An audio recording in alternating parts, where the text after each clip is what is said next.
and gentlemen, boys and girls, please pray silence for our town mayor, Councillor Tony Hunt. Thank you, Angela. Ladies and gentlemen, young people of Arundel, good morning. As we stand on this peaceful quayside today, it's very hard to believe that 85 years ago people were preparing to defend this town from a German invasion. Because if the German army landed, as was thought likely, on the east side of the River Arun, this bridge was absolutely key, and Arundel was key because it was one of the ways of getting across the river and getting to London. So, believe it or not, Arundel, here where we are, where we live, was actually a key strategic site.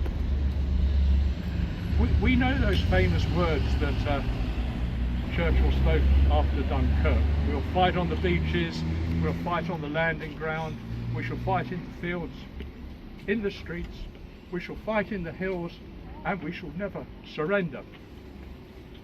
Arundel people were preparing to fight in these streets.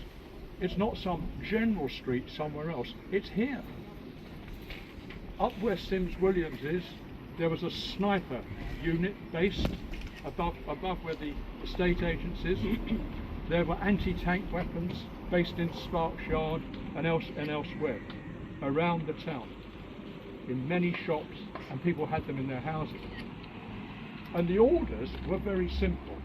There were two brigades based in Arundel Park, and there was the Home Guard. And believe you me, when you read about it, the Home Guard were nothing like that wonderful comedy Dad's Army. These were real people ready to defend Arundel to the last. And their orders were, you have to hold out for 6 days, because it was believed that within 6 days reinforcements could arrive. And as a last resort, if the defence of Arundel was failing, the orders were to blow up the bridge. And you'll remember we nearly reenacted that on Saturday. And these concrete bollards are holding up the bench. You can only see a very small part of them. They go a long way down into the ground. These were a key part of the defence. Basically, there were 20 of them along the bridge, and they could be rolled into place to stop the German blitzkrieg if it arrived. There were also fire bombs and railway sleepers and other things, but these things were absolutely crucial. And when I think about these people, I think it takes a very special kind of courage, that in the evening you go home, you cook dinner, take the dog for a walk, take your daughter to Brownies, go to bed, read a bedtime story, and the next morning you come back and you're ready to stop a Panzer division. So I think that is a remarkable sort of form of courage. It's a different form of courage to many others. Thankfully, as we all know, that invasion never came, because the Royal Air Force stopped the Germans from getting control of the skies over the south coast. They couldn't land. And 4 years later, on D-Day, it was our turn, the Allies' turn, to invade. The Normandy landings, and that led to the day we're celebrating today, Victory in Europe Day.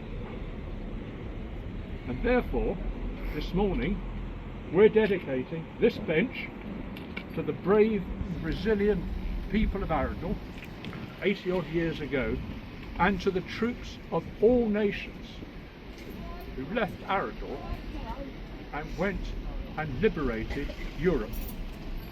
And as the town crier said earlier, as we honour those people today, we should remember never to take our freedom and our democracy for granted.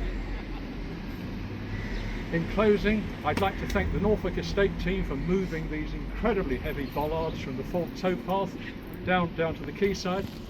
I'd like to thank Arran District Council for funding the groundwork and getting those enormous holes dug. and for providing the plants. And I'd like to thank Fiona Keating and the Green Team for planting the area for us. I'd like to thank National Highways for allowing us to use their river bridge here. And I'd like to thank our local historian, Councillor Mark Phillips, whose bright idea this was in the first place. Thank you, Mark. Thank you all. God save the King. God save the King.